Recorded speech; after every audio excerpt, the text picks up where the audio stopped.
Hi everyone. So my name is Kenlip S. Dudos and I'm here to show you the things that I do during last quarantine. I think so. Yeah, last quarantine kasi was very stressful yet joyful and honorful. Oh, puro full pala. Wait lang, wala yung mic. Hi po ulit again. So I'm here again.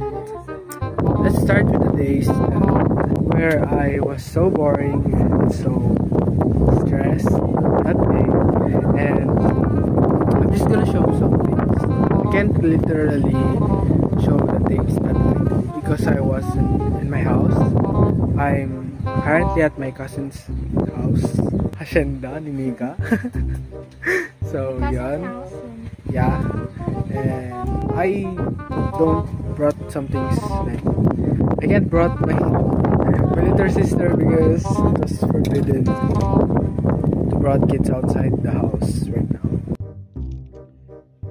So ayun, so last time nga we are not allowed to go outside because it was quarantine days. I usually do some things like I'm gonna flash some videos like tawag doon. Kasi I used to go play some mobile games like Mobile Legends. I sometimes go outside, like though it was forbidden, I used to go outside still because hard-headed. Tigas ang ulo. May mga sakit. Siyempre. So first thing that I do last March hanggang till now, though hindi ako masyado nagpo-post doon, I used to go post some TikToks. Feeling dancerist tayo eh. Lagi ako nagsasalis sa TikTok with my cousin. Hindi ko ito babae na. Umarap ka be, nanggigigil ako be. So yun, first nagtitiktok ako, tas yun, tayo sa pinsan ko, sa bayan ng pinsan ko. So minsan lang ako nakapunta sa kanila kasi busy din naman kami. Bukod doon, I used to go studying, sometimes. Nanonood ako sa TikTok ng tulad sa basic engineering. Kaso hindi ko pa maintindihan masyado kasi wala pa akong alam na. Kasi middle of March pa lang yun. Doon pa lang nagplano na ako mag-STEM. TikTok helps a lot. It boosts my confidence also. Ayun, sobrang hindi ako mag-post sa TikTok. Abot ng yung drops ko ng currently 255 kasi nag-delete na ako. 500 talaga yun.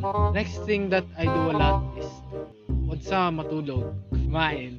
Nag-ML din ako pero hindi ako yung totaling nag-ML na sobrang like babad yung addict mode ba?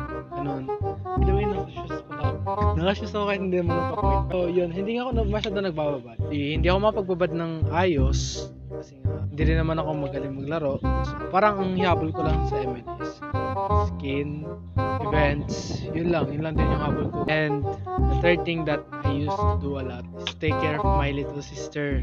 Since nung March, kasi she was like half a year, wala pa siya isang taon, so hindi pa siya nakapaglakad. So ako yung laging bantay kasi nagtatrabaho si Papa sa construction that time. Hindi naman sa sobrang layo kasi doon lang din naman sa may amin. Kaso syempre hindi naman pwede isama yung bata kasi maliit pa. So ako yung nag-aalaga hanggang sa mag-October pasukan. Hindi rin ako nakakagawa ng ayos sa module na like specific na day dapat ako gagawa. Hindi ako makagawa ng ayos kasi nagbabantay ako ng bata. Tapos may house chores yun. Sometimes I do house chores like hindi naman totaling masipag. I also love to bukod sa pagsunod ng safety protocols like washing hands always, nag-ano rin ako, lumalabas din nagja-jogging din po ako pag umaga, like dito simula sa amin, I heard sa MC maganda sa ginagawang tulay dito sa amin. mga nakakadalawang ikot po ako kasi mas lalo na pag masakit yung katawan ko. Sumasakit yung katawan, sobrang higa. Usually pag sumasakit yung katawan ko, wala akong magawa. Like wala naman talaga akong ginagawa, wala pa akong magawa kasi masakit yung katawan ko. Masakit yung likod. Another thing that we do last quarantine is, I think yun na yung last. I think that's the last na yun. Yun na yung mga ginagawa ko. Mag-ML, mag-TikTok, mag-alaga ng bata. Tapos mag-gala, mag-jogging kahit bawal. Kahit ilang beses na akong nadaan ng police.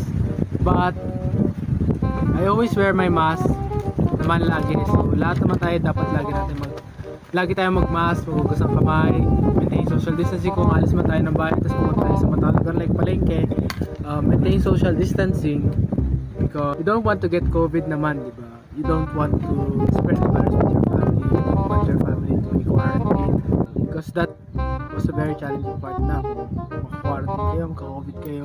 And so far so good. This barangay naman,